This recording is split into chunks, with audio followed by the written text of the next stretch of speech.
Next এপিসোডের শুরুতে দেখানো হয় হিজু সাউনকে ব্ল্যাকমেল করার পর বাইরে আসে ও সাউনকেই দেখে। ও সাউনের নজর থেকে বেঁচে চুপি চুপি যেতে লাগে, কিন্তু তখনই সাউন ওকে দেখে নেয়। ও হিজুকে একটা রুমে নিয়ে যায় আর ওকে জিজ্ঞেস করে, কাল তোমার গাড়ির অ্যাক্সিডেন্ট হয়ে গেছিল কি? হিজু হ্যাঁ বলে। সাউনের বিশ্বাস হয় না যে যেই লোকটা ওকে কল করেছিল ও সত্যি হিজুর কিডন্যাপার ছিল। সাউন হিজুকে জিজ্ঞেস করে, তোমার কোথাও ব্যথা লেগেছে? হিজু বলার জন্যে মেসেজ টাইপ করতে লাগে, কিন্তু ততক্ষণে সাউন নিজেই হিজুর কাপড় খুলে খুলে চেক করতে লাগে। হিজুর ব্যথাগুলো দেখে ওর অনেক রাগ উঠছিল। ও হিজুকে জিজ্ঞেস করে, কে ছিল ও? তুমি ওর চেহারা দেখেছিলে? হিজু বলে, কিডন্যাপার মাস্ক পরেছিল তাই ও দেখতে পারেনি। সাউন বলে, আমাকে পুরো কথা বলো, ও কি তোমার গলায় চাকু রেখেছিল আর বলেছিল যে ও তোমাকে মেরে ফেলবে? হিজু হ্যাঁ বলে। সাউন বলে, যদি তোমার সাথে এত কিছু হয়েছিল তুমি আমাকে জানাওনি কেন? হিজু মনে মনে ভাবতে লাগে যে কেন কি তুমি বলেছিলে ওই কিডন্যাপারটাকে যে আমি মরে গেলে তারপর কল করতে। সাউন হিজুকে জিজ্ঞেস করে, এই পার্টিতে তোমাকে কারোর ওপর ডাউট আছে? হিজু না বলে। সাউন হিজুকে বলে যে এখন থেকে তোমার সাথে বডিগার্ড থাকবে।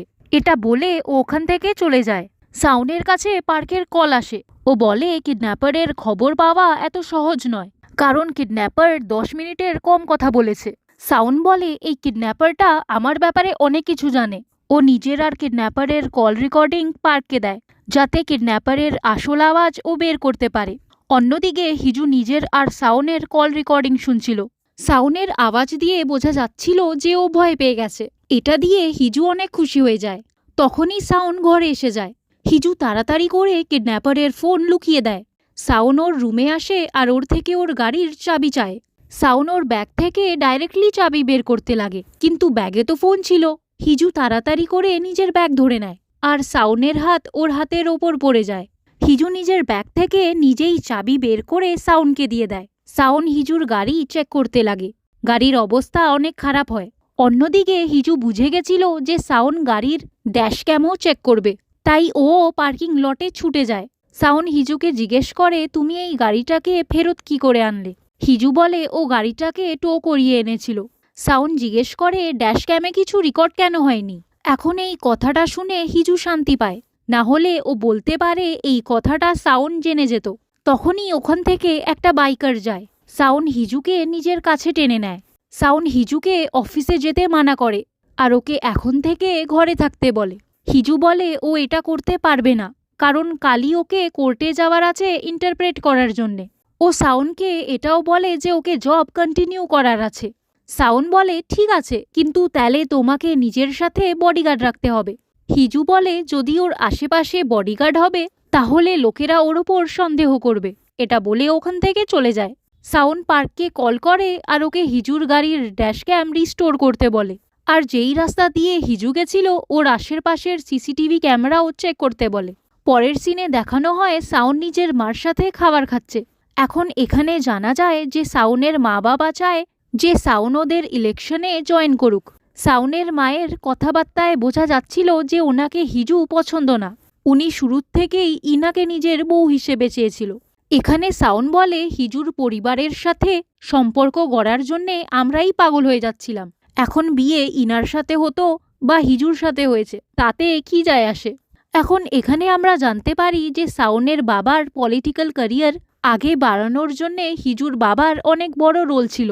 কেন কি উনি একটা বড় নিউজ চ্যানেলের চেয়ারম্যান ছিল। উনি সাউনের বাবার সব স্ক্যান্ডেলগুলো দাবিয়ে দিত। সাউন নিজের মাকে জিজ্ঞেস করে, আমার আর হিজুর বিয়ের ব্যাপারে আমাদের পেরেন্টসদের ছেড়ে আর কে জানে? ওর মা বলে, আমাদের ছেড়ে হিজুর দিদি ইনাও জানে। পরের দিন পার্ক সাউনকে বলে যে কিডন্যাপার কোনো সিসিটিভিতে ক্যাপচার হয়নি। এখন কেন কি সাউন কিডন্যাপারের ব্যাপারে কোনো ইনফরমেশন পায়নি, ও অনেক ফ্রাস্ট্রেট হয়ে যায়। অন্যদিকে হিজু কোর্টে সাইন ল্যাঙ্গুয়েজ ইন্টারপ্রেট করছিল। ওর সব খবর সাউন ওর বডিগার্ড থেকে পাচ্ছিল। হিজু যখন ওয়াশরুমে যায় কেউ ওকে ফলো করে। ও ভয় পেয়ে যায়। ও ভাবে যে এই লোকটা ওই কিডন্যাপারটাই। হিজু হঠাৎ করে গায়েব হয়ে যায়। ওর বডিগার্ড ওকে খুঁজতে লাগে। ও সাউনকে জানায় যে হিজুকে পাওয়া যাচ্ছে না। সাউনও টেনশনে এসে যায়। তখনই সাউনের কাছে মেসেজ আসে যে হিজু পাওয়া গেছে আর ও একটা ছেলের সাথে বসে আছে। এখন কোনো ছেলের কথা শুনে সাউন আরও টেনশনে এসে যায়। অ্যাকচুয়ালি এই ছেলেটা হিজুর কলেজের ফ্রেন্ড সাঙ্গু ছিল। বডিগার্ডটা সাউনকে ওদের ফটো পাঠায়। হিজুকে অন্য ছেলের সাথে হাসতে দেখে সাউনের ভালো লাগে না। অন্যদিকে সাঙ্গু হিজুর সাথে সাইন ল্যাঙ্গুয়েজে কথা বলছিল। অ্যাকচুয়ালি হিজুর বিয়ের পর ওদের কথাবার্তা বন্ধ হয়ে গেছিল, কিন্তু হঠাৎ কিছুদিন আগে সাঙ্গু হিজুকে একটা নিউজ চ্যানেলে সাইন ল্যাঙ্গুয়েজ ইন্টারপ্রেট করতে দেখেছিল। সাঙ্গু বলে ওই নিউজ চ্যানেলে ওরও একটা প্রোগ্রাম আসবে, ওই প্রোগ্রামে ক্রিমিনাল কেসেস কভার করা হবে। এখন সাঙ্গু এই প্রোগ্রামটা এর জন্য জয়েন করেছিল কারণ ওকে একটা পার্টিকুলার কেস সলভ করার ছিল। সাঙ্গু হিজুর নাম্বার নিয়ে নেয়। হিজু ঘরে এসে যায়, তখনই ওর মাও ওর সাথে দেখা করতে আসে। ও হিজুর জন্যে রিভিলিং কাপড় নিয়ে আসে। নিজের মায়ের এমন ব্যবহারে হিজু অনেক দুঃখ পায়। এখানে জানা যায় যে হিজুর মা জোর করে হিজুর বিয়ে দিয়েছিল, এই শর্তে যে ওর বাবাকে ওর মা একটা ভালো নার্সিং হোমে রাখবে, আর যতক্ষণ ও সাউনের ওয়াইফ হয়ে নিজের সব ডিউটি পুরো করবে ততক্ষণ ওর বাবার ভালো যত্ন নেওয়া হবে, না হলে ওনাকে রাস্তায় ছেড়ে দেওয়া হবে। এর মানে হিজু নিউজ চ্যানেলের চেয়ারম্যানের মেয়ে ছিল না, উনি হিজুর সৎ বাবা ছিল। তার মানে হিজু নিজের বাবার জন্যে এই বিয়েটা করেছিল। হিজু ওই জামাটা পরে নেয় আর কিডন্যাপার হয়ে সাউনকে আবার কল করে। ও সাউনকে জিজ্ঞেস করে, তাহলে ডিসাইড করলে তুমি হিজুকে ডাইভোর্স দেবে না 12 কোটি টাকা দেবে? সাউন বলে, আগে আমার কথার উত্তর দাও। সবাই জানে যে আমার বিয়ে ইনার সাথে হয়েছে, কিন্তু তুমি কি করে জানো যে আমার ওয়াইফ হিজু? কে তুমি? হিজু বলে, আমি কে ওটা ইম্পর্টেন্ট না। তুমি কি এখনো বুঝতে পারছো না যে তোমার কাছে আর কোনো অপশন নেই? তুমি আমার কথা না শুনলে আমি তোমার সব সিক্রেট পুরো দুনিয়াকে বলে দেব। সাউন বলে, তুমি কি করতে পারো ওটা জানা আছে আমার। তোমার জন্যে হিজুর গাড়ির অ্যাক্সিডেন্ট হলো, হিজু ব্যথা পেল। আমার একটা কথা ভালোভাবে শুনে নাও, তোমার এত কিছু করার পর আমি কোনো কম্প্রোমাইজ করব না। তখনই হিজু সাউনকে একটা ফটো পাঠায়। হিজু বলে, ফটো দেখলে তুমি? কেমন লাগলো? এখনও কম্প্রোমাইজের কোনো চান্স নেই? সাউন বলে, এটা কি পাঠালে? হিজু বলে, তুমি ওর স্বামী, ফটো দেখেও চিনতে পারছো না? সাউন বলে, যা বলতে চাও স্পষ্ট করে বলো। হিজু বলে, এটা তোমার স্ত্রীর থাই। এখন এই ফটোর সাথে আমি কি করব ওটা আমি তোমায় বলবো না, তুমি নিজেই ভেবে নাও যে এই ফটোর সাথে কি কি হতে পারে। সাউন বলে, আমি কি করে বিশ্বাস করি যে এই ফটোটা হিজুর? হিজু বলে, আজব কথা বলছো, তুমি ওর স্বামী, তুমি এটাও জানো না যে হিজুর থাইয়ে একটা আলাদা রকমের তিল আছে? তোমার এই ম্যাটারে কোনো ইন্টারেস্ট নেই নাকি? না আবার তুমি নিজের স্ত্রীকে কখনো ভালোভাবে দেখোইনি? সাউন বলে, তুমি কোনো ফেক ফটো ইউজ করে আমার স্ত্রীকে হ্যারেস করবে আর আমি তোমার কথায় বিশ্বাস করে নেব? আগে তুমি আমাকে শুধু ব্ল্যাকমেইল করছিলে, কিন্তু এখন তো তুমি সব সীমানা পার করে গেছো। এইসব ফেক ফটো আমাকে পাঠিও না, আমি নিজের স্ত্রীকে ভালোভাবে জানি। হিজু বলে, কি জানো তুমি নিজের স্ত্রীর ব্যাপারে? তুমি তো ওর স্বামী হওয়ার নাটক করছো। আর হ্যাঁ, এটা ফেক ফটো না। যদি তোমার বিশ্বাস হচ্ছে না তাহলে তুমি নিজে গিয়ে চেক করে নাও, তারপর তুমি জেনে যাবে যে এটা তোমার স্ত্রীর ফটো হচ্ছে কি হচ্ছে না। এটা বলে হিজু ফোন রেখে দেয়। এখন হিজু এমন বলে তো দেয়, কিন্তু পরে ও বুঝতে পারে যে ও কি বলে ফেলেছে। সাউন তাড়াতাড়ি করে ঘরের জন্য বেরিয়ে যায়। অন্যদিকে হিজু অনেক টেনশনে ছিল যে এখন সাউন কি করবে। সাউন ঘরে পৌঁছয়। হিজু বুঝে যায় যে সাউন এসে গেছে। ও নিজের মুখ কম্বল দিয়ে ঢেকে ঘুমানোর নাটক করে। সাউন হিজুর ঘরে দরজা না নক করেই ঢুকে যায়। হিজু অনেক নার্ভাস হয়। সাউন হিজুর কম্বল সরাতে লাগে, কিন্তু হিজু কম্বল টাইট করে ধরে রাখে। সাউন কম্বল টানে, হিজু আরও টাইটলি কম্বল ধরে রাখে। এইবার সাউন নিজের পুরো জোর লাগিয়ে কম্বল টানে। কম্বলের সাথে হিজুও এসে যায়, আর সাউন ওর উপরে পড়ে যায়। এখন ওরা দুজনই ইম্বারেস হয়ে যায়।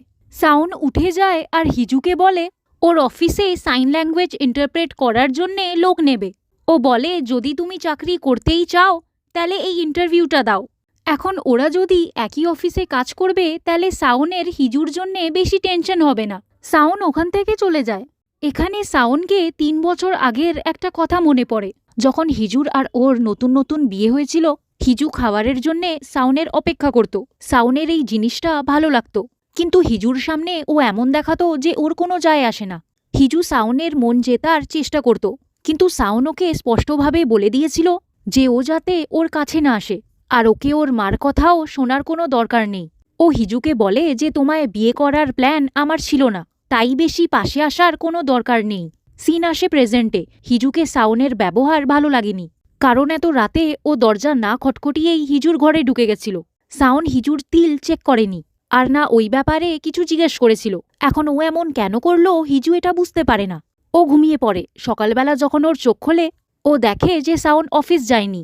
সাউন ওকে ব্রেকফাস্টের জন্যে জিজ্ঞেস করে। হিজু বুঝে যায় যে সাউন ওকে ব্রেকফাস্ট বানাতে বলছে। হিজু কফি বানাতে লাগে। তখনই সাউন কফি মেশিন বন্ধ করে দেয় আর বলে খালি পেটে কফি নয়। তারপর ও নিজে ব্রেকফাস্ট বানাতে লাগে। সাউন হিজুকে ও কোর্টে কোথায় গায়েব হয়ে গেছিল ওটার ব্যাপারে জিজ্ঞেস করে। হিজু বলে ওর দেখা ওর কলেজের বন্ধুর সাথে হয়েছিল। সাউন ওকে জিজ্ঞেস করে, ও কি তোমার অনেক ঘনিষ্ঠ বন্ধু? ও কি ভালো লোক? ও কি বিশ্বাসযোগ্য? হিজু বলে ও একটা ভালো লোক। এখন সাউনকে এই কথাটা ভালো লাগে না। ও হিজুর পাশে গিয়ে প্লেট বের করতে লাগে আর ওকে ব্রেকফাস্ট দিয়ে অফিসের জন্যে বেরিয়ে যায়। সিন আসে ইউরির ওপর। ও ওই নিউজ চ্যানেলেরই অ্যাঙ্কার ছিল যেখানে হিজু সাইন ল্যাঙ্গুয়েজ ইন্টারপ্রেট করেছিল। সাঙ্গু ওদের চ্যানেলে যেই শোটা করবে ওই ব্যাপারে ডিসকাস করার জন্যেই ওরা মিলেছিল। অন্যদিকে সাউন পার্ক থেকে জানতে পারে যে যখন হিজু কিডন্যাপ হয়েছিল ওর গাড়ির ড্যাশ ক্যাম বন্ধ ছিল, আর আশেপাশের সিসিটিভি ক্যামেরা থেকে জানা যায় যে কিডন্যাপার হিজুর গাড়িতে এসে বসে গেছিল। সিন শিফট হয় হিজুর ওপর। ও নিজের আসল বাবা যে নার্সিং হোমে ছিল তার সাথে দেখা করতে আসে। ওনার মানসিক অবস্থা ঠিক ছিল না। ওনার ট্রিটমেন্টের খরচা হিজুর মা উঠাতো। এই কারণেই উনি হিজুকে ব্ল্যাকমেল করত। এখানে জানা যায় যে হিজুর মা নিজের স্বামীকে ছেড়ে চলে গেছিল। উনি নিজের সাথে হিজুকেও নিয়ে গেছিল। তখন হিজুর বাবার ফাইন্যান্সিয়াল পজিশন ঠিক ছিল না, তাই উনিও হিজুকে আটকায়নি। হিজু নিজের মনের কথা নিজের বাবাকে বলে যে যখন থেকে ও এই নতুন পরিবারে গেছে ও এক মুহূর্তের জন্যেও শান্তি পায়নি। ওকে বোবা হওয়ার নাটক করতে হয়। ও নিজের সৎদিদির ছায়া হয়ে রয়ে গেছে। হিজু বলে ও যখন নিজের দিকে তাকায় ও নিজেকে চিনতেই পারে না। ও বলে ও আর এমন জীবন কাটাতে পারছে না। সিন আসে সাউনের ওপর। ও নিজের সিচুয়েশন জিনের সাথে শেয়ার করে যে কেউ ওর বন্ধুকে ওর স্ত্রীর নোংরা পিকচার ওকে পাঠাচ্ছে আর ওকে ব্ল্যাকমেইল করছে যে ও যাতে ওর স্ত্রীকে ডাইভোর্স দিয়ে দেয়। জিন সাউনকে বলে তোমার বন্ধুর স্ত্রীর নিশ্চয়ই ওই কিডন্যাপারের সাথে অ্যাফেয়ার চলছে। এখন সাউন এই ব্যাপারেই ভাবছিল, কারণ সিসিটিভি ফুটেজেও এমন মনে হচ্ছিল যে হিজু নিজেই কিডন্যাপারকে গাড়ির ভিতরে আসতে দিয়েছে। এখন সাউন এটা তো জানতো না যে হিজুর গাড়ি কিডন্যাপারটা হ্যাক করে নিয়েছিল। ওর মাথায় শুধু এইসব কথাই ঘুরছিল। 10টা বেজে যায় আর কিডন্যাপার মানে হিজুর সাউনের কাছে আবার কল আসে, কিন্তু এবার সাউন ফোন উঠিয়ে কেটে দেয়। এখন হিজু এই কথাটা বুঝতে পারে না। ও আবার কল করে। অ্যাকচুয়ালি সাউন এর জন্য করছিল কারণ ও জানতে চাইছিল যে কিডন্যাপার ওর সাথে কথা বলার জন্যে কতটা ডেসপারেট। ও কিডন্যাপারকে অপেক্ষা করতে বলে আর বলে 5 মিনিট পর কল করতে। হিজু 5 মিনিটের পর আবার ওকে কল করে। সাউন ফোন তোলে। হিজু ওকে নিজের গাড়িতে ইম্যাজিন করতে লাগে আর ওকে শোনাতে লাগে, কিন্তু তখনই ও একটা ব্লাস্টের আওয়াজ পায় আর সাউনের ফোন কেটে যায়। হিজু সাউনকে আবার কল করতে লাগে, কিন্তু ওর ফোন লাগে না। হিজু ঘরে পৌঁছে যায় আর সব ঘরগুলো চেক করতে লাগে। ও কোথাও সাউনকে পায় না। হিজুর সাউনের জন্যে টেনশন হয়। সাউনের অপেক্ষা করতে করতে হিজু ঘুমিয়ে পড়ে। সকালবেলা যখন ওর ঘুম ভাঙে, নিউজ চ্যানেল দিয়েও জানতে পারে যে সাউনের অফিসে ব্লাস্ট হয়েছে। নিউজে এটাও বলা হয় যে সাউনকে কেউ ব্ল্যাকমেইল করছিল। হিজুর হাত দিয়ে গ্লাস ছুটে যায়। ও ঘাবড়ে যায়, কারণ সাউনকে ব্ল্যাকমেইল তো ও করছিল। তখনই ওখানে সাউন আসে। ওকে দেখে মনে হচ্ছিল ওর অবস্থা একদম ঠিক নয়। সাউন হিজুকে দেখতে লাগে। ওর কাছে যায়। ও হিজুকে উঠিয়ে টেবিলে বসিয়ে দেয়। সাউন বলে কিছুদিন ধরে অনেক আজব ঘটনা হচ্ছে, কিন্তু আমি এটা জানি যে আমি নিজের স্ত্রী হিজুকে খুব ভালোভাবে জানি। এমন কোনো কথা নেই আমার স্ত্রীর ব্যাপারে যেটা আমি জানি না, কিন্তু আমাকে সত্যিও জানার আছে। আর সত্যি কথা আমি তোমার থেকেই জানতে পারবো। তাহলে এখন আমি যা করব ওর মধ্যে আমার সাথে কোঅপারেট করো। সাউন হিজুর স্কার্ট উঠাতে লাগে ওর মোল দেখার জন্যে, কিন্তু হিজু ওর হাত ধরে নেয়। সাউন বলে তুমি নিজে স্কার্ট খুলবে না আমি খুলবো। এখন এখানে 3 বছর আগের একটা ফ্ল্যাশব্যাক দেখানো হয়। হিজুর দিদি ইনার সাউনের সাথে বিয়ে হওয়ার ছিল, কিন্তু ইনা সাউনকে মেসেজ করে বিয়ে ক্যান্সেল করতে বলে। তখন সাউন ওকে বলেছিল যদি তোমার বিয়ে করার নেই তাহলে নিজের বোন হিজুকে পাঠিয়ে দাও, আমি ওর সাথে বিয়ে করার জন্যে তৈরি। আর এরই সাথে এপিসোড শেষ হয়ে যায়।